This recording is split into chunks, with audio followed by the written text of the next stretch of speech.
সিরাত রৌনকের এমন কথা শুনে তার দিকে তাকায়, কিন্তু তার কথা সে বুঝতে পারে না। বলে, আমায় বলছেন?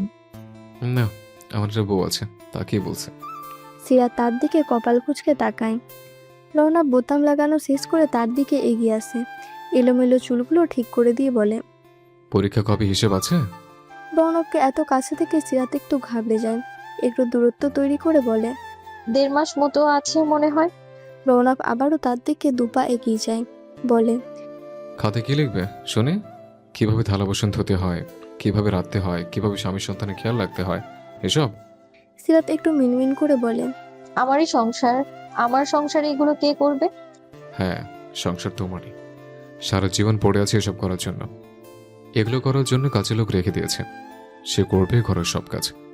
তুমি কেন পড়াশোনাটাকে মাথাপরি করতে চাও? কাজের লোক তো আসে সেই 10টায়, সে পর্যন্ত এটো থালা বাসন রেখে দেব। তুমি যখন করবে তাহলে টাকা দিয়ে কাজে লোক রাখার কি দরকার আমার?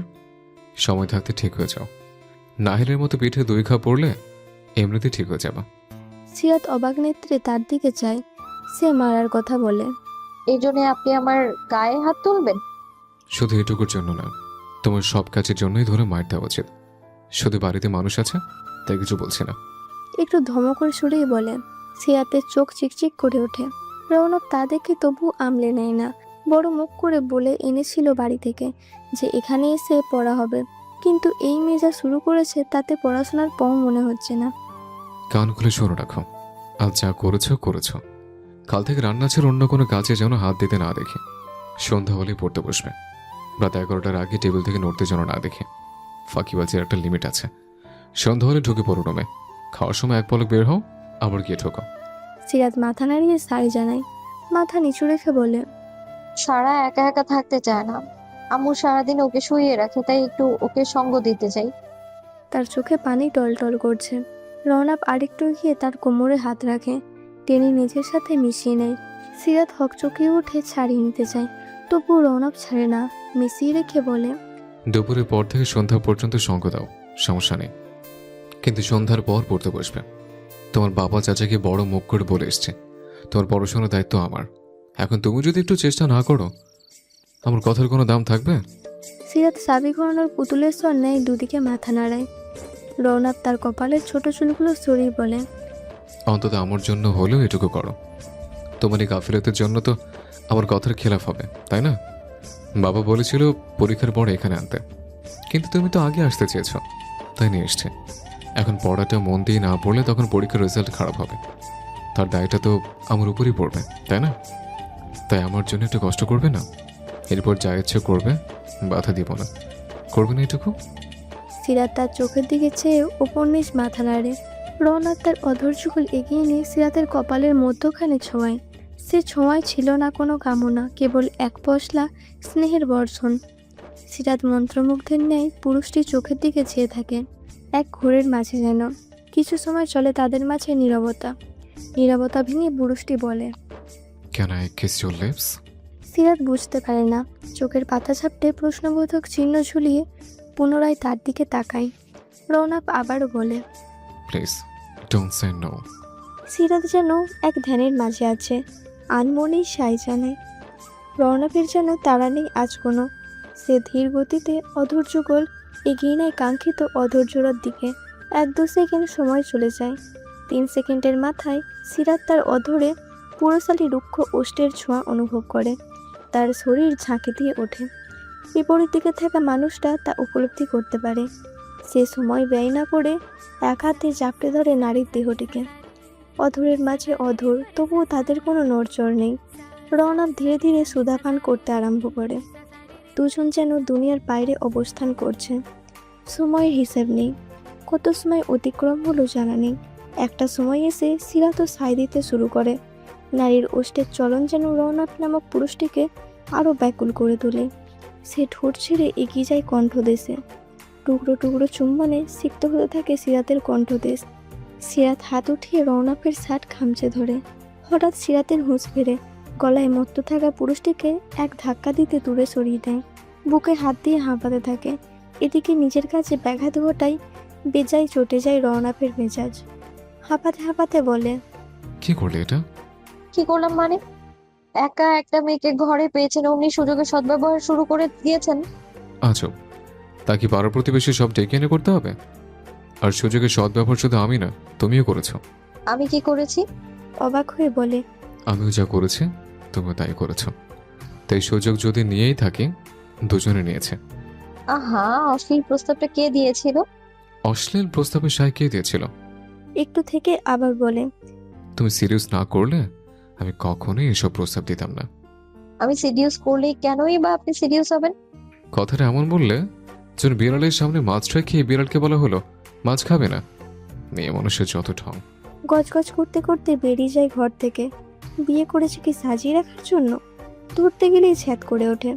বিয়ে করেছে 2 মাস হতে যাচ্ছে, মাত্র একটা চুমুই তো খেয়েছে, বেশি কিছু তো করেনি। রওনা নাবিলকে নিয়ে গাড়িতে গিয়ে বসে। সিরাত ধীরে সুস্থে রেডি হয়ে নিচে আসে। বাড়ির সামনে পরিচিত গাড়িটি দেখে পিছনের দরজা খুলে উঠে বসে। একবারের জন্য সামনে বসা পুরুষটির দিকে তাকায় না। লজ্জা, সংকোচ, রাগ, অস্বস্তি মিলেমিশে একাকার। রৌনক একবার সিরাতের দিকে তাকিয়ে মুখ ঘুরিয়ে নেয়। তাকাবে না ওই মেয়ের দিকে, আর কখনো কাছেও যাবে না। এমন একটা ভাব ধরলো যেন পরের বউ ধরছিল। নেহাত পুরুষ মানুষ নিজের অনুভূতির ওপর নিয়ন্ত্রণ রাখতে পারে না, তাই তো এমন করে বসে। নিজের ভাবনার সাইডে রেখে গাড়ি স্টার্ট দেয়। গভীর রাত। রাজশাহীর শেখ বাড়ির দোতলায় কর্নারের রুমে বারান্দায় দাঁড়িয়ে আছে মাসরাফি। ঘুম নামক সঙ্গীটি আজকাল আর তাকে ধরা দেয় না। রাতটা প্রায় কাটে বাগানের ওই কর্নারটাতে। কিভাবে ঘুমোবে সে? দুটো জলজ্যান্ত মানুষের এত বড় ক্ষতি করে কি ঘুম আসে? যেদিন বাড়িতে পা রাখে, মুনাওয়ার সাহেব ও ইশতিয়াক তাকে ধরে ধরে ঘরে নিয়ে যায়। খাওয়া দাওয়া শেষে সবাই যখন গভীর ঘুমে, তখন ব্যথায় জর্জরিত পাটাকে টেনে টেনে নিয়ে এগিয়ে যায় দরজার কাছে। ছিটকিনিটা খুলে স্ক্র্যাচারের সাহায্যে এগিয়ে যায় বাগানের দিকে। বাগানের একটা কোণায় তৈরি হওয়া নতুন কবরটার দিকে এগিয়ে গিয়ে খুব কষ্টে বসে, এক পা ছড়িয়ে। হাত বোলায় কবরটার উপরে। এই মাটির নিচে শুয়ে আছে তার ছোট্ট বোনটা। কতদিন তার কথা শুনে না, কতদিন তার কাছে আবদার করে না। দু চোখ ঝাপসা হয়ে আসে। এক হাতের দ্বারা তা মুছে বলে, শোনা, আমার কেন চলে গেলি? সবাইকে দেখা দিলি, একটাবার ভাইয়ের মুখটা মনে পড়লো না? এত অভিযোগ ছিল ভাইয়ের ওপর, শেষবার একটু দেখাতেও দিলি না। তুই না এটা যে মন মানতে চাই না। কেমনে সান্ত্বনা দেবো রে বল? মনে হচ্ছে তোর ছোটবেলায় যখন হোঁচট খেয়ে হাত পা কেটে ফেলতি, তখন কাঁদতে কাঁদতে ভাইয়ের কাছে এসে কতজনের নামে কত অভিযোগ করতি। ও ধাক্কা দিয়েছে, ও তোকে খেলতে দেয়নি। এভাবে পারলি এত এত ব্যথা নিয়ে চুপচাপ সরে যেতে? দু চোখ থেকে অধর ধরা বইছে দু হাতে মুছে আবার বলতে শুরু করে। সোনা বাচ্চা আমার, কোথায় কোথায় ব্যথা লেগেছে? দেখা না ভাইকে, ভাইকে বেশি ব্যথা দিয়েছে তাই রাগ করছিস? বল না ভাইকে, ভাই সব সারিয়ে দেবো। কথা বল না পাখি, একটু কথা বল, একটু সাড়া দে না। আর ধমক দেবো না তোকে, তোর কথা সব শুনবো। ছোট্ট মাটির ঘরটা থেকে কোনো সাড়া আসে না। মাছরাপি পাগলের মতো কাঁদতে থাকে। একসময় চোখের সামনে সব অন্ধকার হয়ে আসে। লুটিয়ে পড়ে কবরখানির উপরে। কত সময় ধরে সেখানে পড়েছিল তার হিসেব নেই। ভোরে যখন মোনাওয়ার সাহেব নামাজের জন্য বের হয়, তখন দেখতে পায় তাকে। এরপর থেকে প্রায় সময় তাকে সেখানেই পাওয়া যায়। সিরাত গোসল সেরে আয়নার সামনে এসে দাঁড়িয়ে চুল আঁচড়াচ্ছে। এমন সময় সায়রা বেগম তার ঘরে প্রবেশ করে। সিরাত মাকে দেখে বলে, আম্মু, তুমি কিছু বলবা? হ্যাঁ, কাল একবার সারাহকে নিয়ে হাসপাতালে যাবি। কেন আম্মু, ওর কি শরীর খারাপ লাগছে? উদ্বিগ্ন হয়ে ওঠে। না, তবে ওকে রাজশাহী নিয়ে যেতে চাচ্ছি, তাই একবার ডাক্তার দেখিয়ে আনলে ভালো হয়। কয়টা দিন আগে হসপিটাল থেকে আসলো, এই অবস্থায় অত দূর জার্নি করবে ও? সমস্যা হবে না, তোরা আব্বুকে বললেই গাড়ি পাঠাবে, তাতে ধীরে সুস্থে যাবে। কেন আম্মু, এখানে কি ওর কোনো সমস্যা হচ্ছে? তেমন কিছু না, ও থাকতে চাইছে না, ওর নাকি দম বন্ধ হয়ে আসছে এইখানে। আচ্ছা, নাহিলের বাবা আসলে বলে দেখি। ও শুনলে তো রাগ করবে। না শুনে উপায় নেই আম্মু, নিজেরা নিজের পাকনামো করতে গিয়ে একটা বিপদ ঘটালে তখন কি হবে আম্মু? তুমি ওকে সারাদিন শুয়ে না রেখে হুইল চেয়ারে বসিয়ে দিতে পারো। ও চাকা ঘুরিয়ে অন্তত এঘোর ওঘোর করতে পারবে। একটানা শুয়ে থাকলে কার ভালো লাগবে বলো? ভয় লাগে যদি পড়ে যায়। কিছু করার নেই আম্মু, ওকে ওতে অভ্যস্ত হতে হবে। ওর হাঁটা চলার নিশ্চয়তা কেউ দিতে পারছে না। তুমি মা, আমি বোন, আমরা সারা জীবন শুয়ে বসিয়ে ঘোরালেও অন্যটা একটা সময় অন্যরা বিরক্ত হয়ে যাবে। আমি চাই না আমার বোন কারো বিরক্তির কারণ হোক, এটা তোমাকেও বুঝতে হবে। দুজনেরই চোখ ভেজা।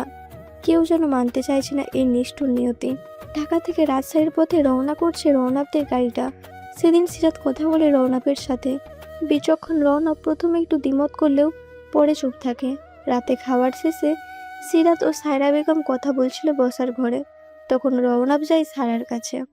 সারা তখন বিছানার হেডবোর্ডে হেলান দিয়ে বসেছিল, মুখে একরাশ বিষণ্ণতার ছাপ। রৌনক অনুমতি নিয়ে ঘরে প্রবেশ করে। রৌনক একটা চেয়ার টেনে বসে বিছানার পাশে। রাতের খাবার খেয়েছো? জি ভাইয়া। ওষুধ খেয়েছো? হ্যাঁ শুনলাম তুমি নাকি এখানে থাকতে চাইছো না। আসলে ভাইয়া এখানে আটকা জায়গায় আর ভালো লাগছে না। বাড়িতে তো খোলামেলা পরিবেশ। কিন্তু তোমার তো শরীর ভালো না, এই অবস্থায় অত দূর জার্নি করলে শরীর তো আরো খারাপ করবে।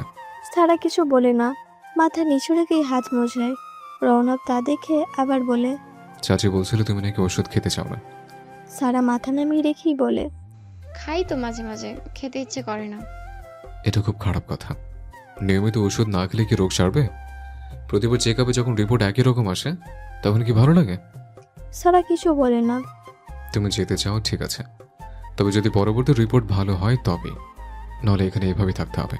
আর রিপোর্ট ভালো করতে হলে নিয়মিত ওষুধ খেতে হবে। সারা মাথা নাড়ে, মানে সে ওষুধ খাবে। পরদিন বিকালে সিরাত, সারা, রৌনক, নাবিল ঘুরতে যায় একটা পার্কে। ব্যস্ততার কারণে কারোরই সেভাবে বের হওয়া হয় না।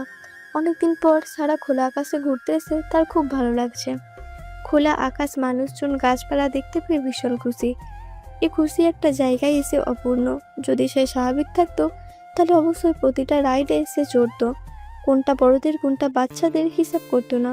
সেদিন তারা অনেকক্ষণ ঘোরাঘুরি করে, ছবি তোলে, বিভিন্ন ধরনের খাবার খায়। সন্ধ্যার পরে বাড়ি ফিরে আসে। সারার মনটা ভীষণ ভালো লাগছে আজ। এসি মায়ের সাথে জুড়ে দেয় আজকের ঘোরাঘুরির গল্প। সায়রা বেগম মন দিয়ে শুনেছে সব। রাতে সিরাজ সারাকে সবার সাথে খেতে টেবিলে নিয়ে আসে। এতদিন সায়রা বেগম ওকে রুমেই খাওয়াতেন, না হলে সিরাজ তার সাথে রুমে খেতে বসতো। খাবার টেবিলে সায়রা, নাবিল আবারও পুরোনো দিনের মতো খুনসুটি করলো।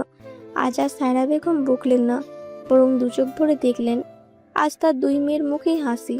সিরাত আজ নিজে হাতে সবাইকে খাবার বেড়ে দিচ্ছে। আজ রান্না হয়েছে কলিজা ভুনা, ডাল চচ্চড়ি, মুরগির পাতলা ঝোল। সায়রা বেগম মেয়ের সংসারে আজ প্রথমবার রাঁধলেন। সবাই রাতের খাবার বেশ মজা করে খেয়েছে। খাওয়া দাওয়া শেষে বসার ঘরে বসে আড্ডা দিচ্ছে সবাই। রৌনক নিজের ঘরে চলে গিয়েছে। আড্ডার নির্দিষ্ট কোনো প্রসঙ্গ নেই, সবই পুরনো দিনের আলাপ। এক পর্যায়ে চলে যায় রৌনকের প্রথম বিয়ের ঘটনায়। সায়রা বেগম বলেন, এখন রওনাক ও নাবিলের মায়ের সম্পর্কের কথা ভাইজানের কানে যায়, আর তো সে কি রাগ! এ তো কোনোভাবেই মানবে না। ওইদিকে নাবিলের মায়ের বিয়ে দিয়ে দিচ্ছে বাড়ির থেকে। রওনাক সে মেয়েকে ছাড়া বিয়ে করবে না। একদিন কাউকে কিছু না জানিয়ে 22 বছর বয়সে বিয়ে করে নেয় নাবিলের মাকে। সারা বেশ উৎফুল্লতার সাথে জিজ্ঞেস করে, আম্মু তখন আমি আর আপু কতটুকু ছিলাম? ওর বয়স 7 কি 8, আর সীতারার বয়স 9 বা 10 এইরকমই হবে। তারপর কি হলো? তারপর আর কি, কয়েক মাস যেতেই জানাজানি হয়ে যায়। বড় ভাইজান আর তোর আব্বু ঢাকায় আসে। তারপর সে কি ঝামেলা, মেয়ের বাড়ির লোকও জেনে যায়। ততদিনে কেউ কাউকে মানে না, কত ঝামেলা। এর মাঝে খবর আসে নাবিলের মা গর্ভবতী। কি আর করার তখন, তোর বাপ চাচারা মেনে নেয়। মেয়ের বাড়ি থেকে কোনোভাবেই মানে না। অল্প বয়সী বেকার ছেলের হাতে কেউ মেয়ে দিতে চায়? কিন্তু আমাদের রহনাপ তো লাখে একটা ছেলে, তো পরিশ্রম করে সংসারটা চালায়, স্ত্রীর সেবা করে। নাইলের মায়ের সাথে তখন প্রায় কথা হতো। খালি বলতো গর্ভবতী হওয়ার পর রওনক তাকে কোনো কাজেই হাত দিতে দেয় না। সকালে উঠে রান্না বান্না সেরে খেয়ে মেডিকেলে নিয়ে যেত। দুইজনেই তখন মেডিকেলে পড়ে। আবার ক্লাস শেষে সব কাজ সেরে বিকালে একটা কোচিং সেন্টারে পড়াতো। সন্ধ্যার পর বাসায় বাসায় গিয়ে টিউশনি পড়াতো। বাচ্চার ওপরে জেদ করে একটা টাকা নিত না। হাড় ভাঙা পরিশ্রম করে সংসারটা টিকিয়ে রেখেছিল। এরপর নাহিল হলো, পড়ার চাপ, সংসারের খরচ বেড়ে যায়। প্রকার হিমশিম খেত ছেলেটা। তবুও কখনো কাউর কাছে 2 পয়সা চায়নি, কখনো মুখে কষ্ট বা রাগের ছাপ দেখিনি। সব সময় হাসি খুশি থাক। কিন্তু শেষ পর্যন্ত কি হলো আল্লাহ জানে। দুইজন আলাদা হয়ে গেল। ছেলেটাকে কত কষ্টে নিজের কাছে রাখলো। এরপরে হাসি খুশি ছেলেটা সবার থেকে দূরে চলে গেল। সিরাত এত সময় ধরে চুপ করে শুনে। হৃদয়ের কোনো কোণে হয়তো সূক্ষ্ম চিনচিনে ব্যথা অনুভব হয়। তার মুখ অদ্ভুত এক গভীরতায় ছেয়ে যায়, চোখে জ্বালা শুরু হয়। মা বোনকে ঘরে পাঠিয়ে নাবিলকেও পাঠিয়ে দেয় তার বাবার কাছে। নাবিল কোনো বাক্য ব্যয় না করে চলে যায় নিজের ঘরে। রৌনক ছেলেকে নিয়ে ঘুম পাড়ায়। অনেকক্ষণ হয়ে গেলেও যখন সিরাত আসে না, তখন সে ঘরের বাইরে পা রাখে। দেখতে পায় বসার ঘরে চায়ের কাপ হাতে সিরাতকে। তার সামনে এগিয়ে গিয়ে দাঁড়ায়। সিরাতের কোনো হেলদোল নেই, সে নিজের ভাবনায় ব্যস্ত। রৌনক গিয়ে সিরাতের পাশে ঘেঁষে বসে। সিরাত পাশে কার উপস্থিতি টের পেয়ে একটু হকচকিয়ে যায়। ঘুরে তাকায় রৌনক তার দিকে। রৌনক তার হাতে চা দেখে বলে, এই রাতে জানিয়ে বসতো কেন? একটু মাথা ব্যথা করছিল তাই। চোখ মুখ তো লাল হয়ে গেছে, মাথা কি বেশি ব্যথা করছে? ওষুধ দেবো? না, চা খেলে ঠিক হয়ে যাবে। এই মাথা ব্যথা চাই কমবে না, কি নিয়ে টেনশন করছো এত? ওই তেমন কিছু না তো, সারাকে নিয়ে একটু চিন্তা হয় এই আর কি। রৌনক আচ্ছা বলে চুপ হয়ে যায়। সে দেখেছে তখন মেয়েটা এইসব কথা শুনে কিভাবে অস্থির হয়ে উঠেছিল। তার চোখ অন্য কিছু বলছিল। রৌনক বসার ঘরে আসতে গিয়েও তাদের আলোচনা শুনে থেমে যায়। যদিও সায়রা বেগমের এমন কাজ সে বেশ অসন্তুষ্ট হয়। মা হয়ে কিভাবে তার স্বামীর আগের সংসারের গল্প মেয়ের কাছে করতে পারে। সেখানে নাবিলও ছিল, তবে সে আটকায় না। এত বছর পর সিরাতের মা তার সাথে একটু স্বাভাবিকভাবে কথা বলেছে। আরও একটা বিষয়ের জন্য সে আর এগোয় না। দরজায় দাঁড়িয়ে পুরো দৃশ্য অবলোকন করে, মাথা নিচু রেখেই বলে, সে আমার অতীত, তাকে ভেবে কষ্ট পাওয়ার কিছুই নেই। তুমি আমার বর্তমান, আমার আর আমার ছেলের সবটা ঘিরেই তুমি। সিরাত তার কথায় দ্বিতীয়বার চমকায়। সে কিভাবে একথা জানলো? সে কিছু বলে না। এতদিনে একবার আমি নিজে থেকে কখনোই নাহিলের মায়ের কথা তোমার সামনে তুলিনি। টুকটাক যা এসেছে তা তোমার বিভিন্ন কথা প্রসঙ্গে, কারণ আমি কখনো চাইনি আমার অতীত তোমাকে কষ্ট দিক, আমার অতীত আমার বর্তমানকে নষ্ট করুক। আমি তেমন কিছু ভাবছিলাম না। আমি জানি তুমি হয়তো মন থেকে এখনো স্বাভাবিক হতে পারছো না, তবে বাঙালি মেয়েরা স্বামীর সাথে অন্য নারীকে জড়িয়ে কোনো কথা হজম করতে পারে না। তুমি একজন মেয়ে মানুষ, বাকিটা বুঝে নাও। এমন কিছুই না। যাই হোক, তবে কখনো এটা নিয়ে কষ্ট পাবে না। তার সাথে আমার একটা রঙিন সংসার ছিল। আমি কখনো অস্বীকার করব না যে তার সাথে আমি খারাপ ছিলাম, তবে সে আমার অতীত। বর্তমানে তার কোনো ছাপ নেই, আর আমি পড়তেও দেব না। তাকে আমার সন্তানের মা হিসেবে এখনো সম্মান করি আর সারা জীবন করব, কারণ তার জন্যই আজ আমি আমার ছেলেকে পেয়েছি। তবে প্রাক্তন হিসেবে তার প্রতি আমার কোনো অনুভূতি নেই, না ভালোবাসা, ঘৃণা বা রাগ। সে এক পর্যায়ে থেমে যায়, আবার বলতে শুরু করে, আমার বর্তমান ভবিষ্যৎ সবটা জুড়ে তোমার বসবাস। জানি না তুমি আমাকে কতটুকু অনুভব করো, তবে একজন সঙ্গী হিসেবে আমার তোমাকে নিয়ে যে অনুভূতি আছে তা অস্বীকার করবো না। এখন তোমার মনে হতে পারে একটা সময় যাকে ভালোবাসতাম তাকে একবারে মুছে কিভাবে অন্যজনকে জায়গা করে দিতে পারি। আসলে একেই বলে পুরুষ মানুষ, এদের মনে জায়গার অভাব নেই, তবে প্রত্যেকের জন্য জায়গাটা আলাদা আলাদা। রৌনক আবারও থামে, এরপর বলে, তার প্রতি যে আমার অনুভূতি একদমই নেই তা ভুল। আমার জীবনের প্রথম ভালোবাসা ছিল, হয়তো দিনে দিনে তার চাপা পড়েছে, তবে আমি নিশ্চিত তাকে দেখলে বা তার কথা শুনলে আজও একটু হলেও আমার হৃদয়ে কাঁপন ধরাবে। সিরাত পুরো সময়টা মাথা নিচু করে রাখে। তার দুটো চোখ ছলছল করছে। সেভাবেই বলে, মনে আছে একদিন আমাকে বলেছিলেন আপনার প্রতি আমার সব ধরনের অধিকার আছে। আজ প্রথমবার সেই অধিকার চর্চা করতে চাই। সেই অধিকার থেকে একটা প্রশ্ন করি। রৌনকের কপালে কিঞ্চিত চিন্তার রেখা দেখা যায়, তবু কণ্ঠ স্বাভাবিক রেখে বলে, অবশ্যই। সিরাত এবার সরাসরি তাকায় রৌনকের দিকে, তাকিয়ে বলে, আমি যতদূর শুনেছি আপনাদের প্রেমের বিয়ে, তাহলে 4 বছরের মাথায় বিচ্ছেদ কেন হলো? রৌনক ধারণা করেছিল সে একদিন না একদিন সিরাতের দিক থেকে এমন একটা প্রশ্নের মুখোমুখি হবে, তবে সে দিনটা যে আজই তা বুঝতে পারেনি। তবু নিজেকে সামলে বলে, মনে মনে হয়নি তাই। আপনার চোখ তো ভিন্ন কথা বলে। চোখের ভাষা পড়তে শিখে গেছো, শুধু স্বামী বলে মানতে পারছো না। কে বললো মানতে পারছি না? এ তো বেশ সংসার করছি, 24 ঘন্টা একসাথে থাকছি। একসাথে পাশাপাশি থাকলে স্বামী স্ত্রী হয় না। তুমি আমি এত কাছে থেকেও দেখো কত দূরে, আমাদের কত অমিল। স্বামী স্ত্রী মানে কি শুধু এক ঘরে থাকা? আপনি কিন্তু কথা ঘুরাচ্ছেন। কথা ঘোরাচ্ছি না, আসলে আমি ওই বিষয়ে কোনো কথা বলতে চাই না। সে এখন একজন বড় নারী, তার সম্পর্কে আমার বলার কিছুই নেই। আপনি কিন্তু আমাকে অধিকার দিয়েছেন আপনাকে প্রশ্ন করার। আমি আমার অধিকার থেকেই প্রশ্ন করছি। যেদিন মনে হবে আমি তোমার স্বামী হয়ে উঠতে পেরেছি, সেদিন আমার অতীত সম্পর্কে তোমার যা জানার আমি তোমাকে জানাবো। বর্তমানে তুমি আমি কেবল বন্ধু। বন্ধুর কাছে নিশ্চয়ই আমি আমার সন্তানের মায়ের দোষ বর্ণনা করব না।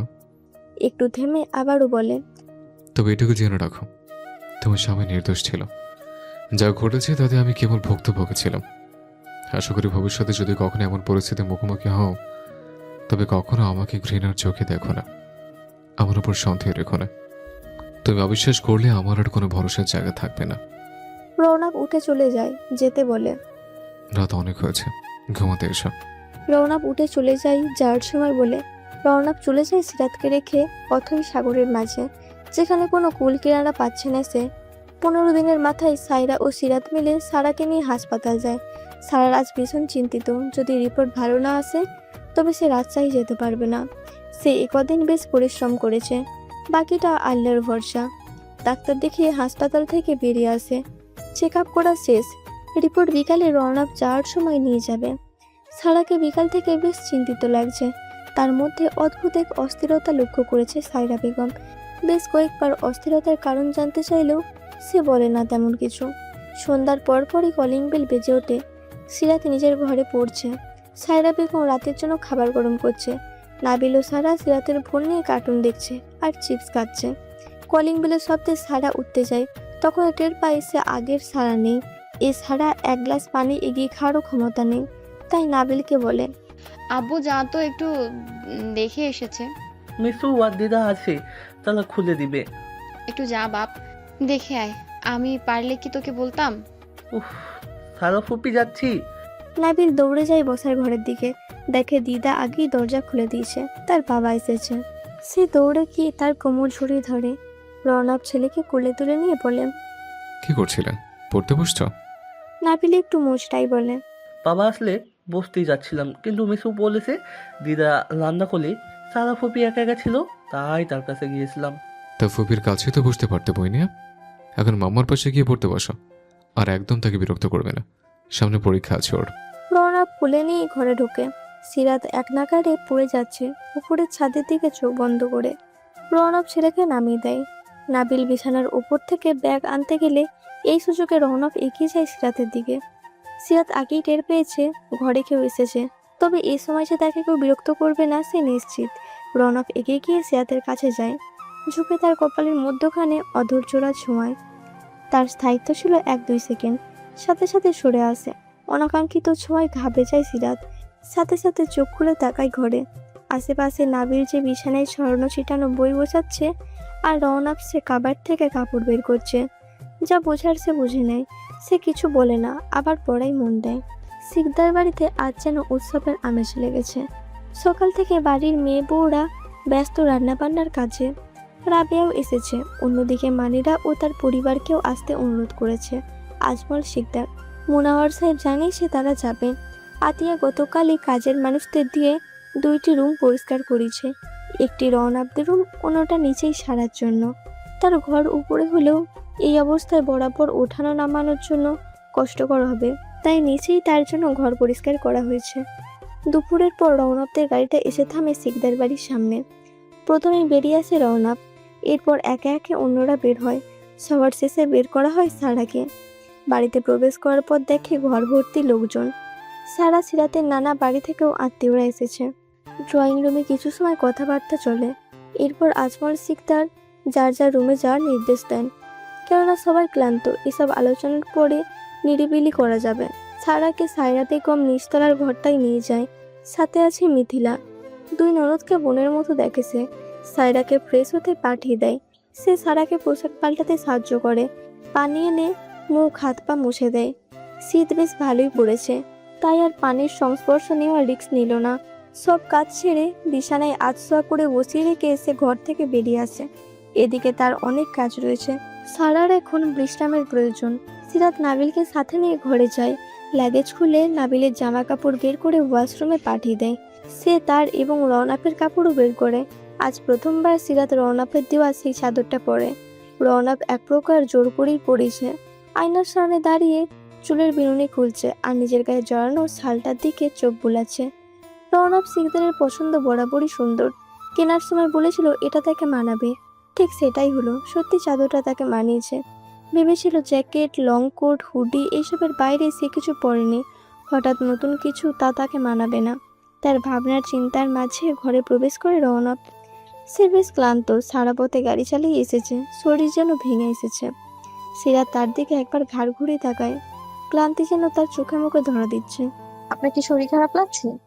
না, তেমন কিছু না, শুধু একটু ক্লান্ত লাগছে। যান তাহলে আপনি আগে গিয়ে ফ্রেশ হয়ে নিন, বিছানার উপর কাপড় বের করা আছে। রওনক মাথা ঝাঁকিয়ে সাই জানায়। খানিকটা এলোমেলো পায়ে এগিয়ে যায় ওয়াশরুমের দিকে। সিরাত পুরো সময়টা তার দিকে তাকিয়ে থাকে। তাকে দেখে বোঝাই যাচ্ছে শরীরে কোনো সমস্যা হয়েছে, আর বলছে তেমন কিছু না। দুপুরের খাওয়া দাওয়া শেষ করে যে যার ঘরে বিশ্রাম নিচ্ছে। সিরাত আর ঘরে যায় না, সে যায় সারার ঘরে। সেখানে আগে থেকে ইয়াস, ইনান, নাবিল ছিল। তারা চারজন মিলে আজগুবি গল্প জুড়ে দিয়েছে। সেও যোগ দেয় তাদের সাথে। তাদের আড্ডার মাঝে সে হাজির হয় রাবেয়া ও মিথিলা। তাদের মধ্যে এখনও সেই ভুল বোঝাবুঝির রেশ রয়েছে, তাই কেউই কারোর সাথে চোখে চোখ রেখে কথা বলছে না।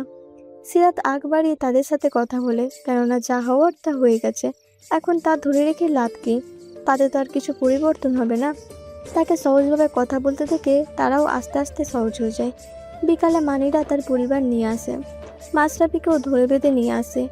সে কোনো মতেই আসতে চায়নি। এই পরিবারের মানুষগুলোর সাথে চোখ মেলাতে তার বড়ই কুণ্ঠা বোধ হয়, তাই তো আসতে চায়নি। তবুও মা বাবার জোড়াজোড়িতে আসতে হয়েছে তাকে। মাশরাফির পায়ের অবস্থা আগের চেয়ে ভালো, এখন স্ক্র্যাচার ছাড়াই চলতে পারে। তবে পায়ে কিছুটা টান পড়ে, একটু কষ্ট হয়, তবে সে মানিয়ে নিয়েছে। সন্ধ্যার পরে সবাই ছাদে আড্ডা দিচ্ছে। সেখানে উপস্থিত আছে বাড়ির সব ছেলে মেয়েরা, কেবল রৌনক ছাড়া। সন্ধ্যার পর থেকে তারা দেখা পাওয়া যায়নি। সে নিজের ঘরেই আছে। অনেকদিন বাদে এভাবে আড্ডা দিচ্ছে তারা। এখানে সবচেয়ে বেশি মিস করছে যাকে, সে হলো মাহিরা। সারার মনটা এ কারণে বেশ ভার। মাহিরা আর সে সমবয়সী হওয়ায় দুজনে সবসময় একসাথে থাকতো।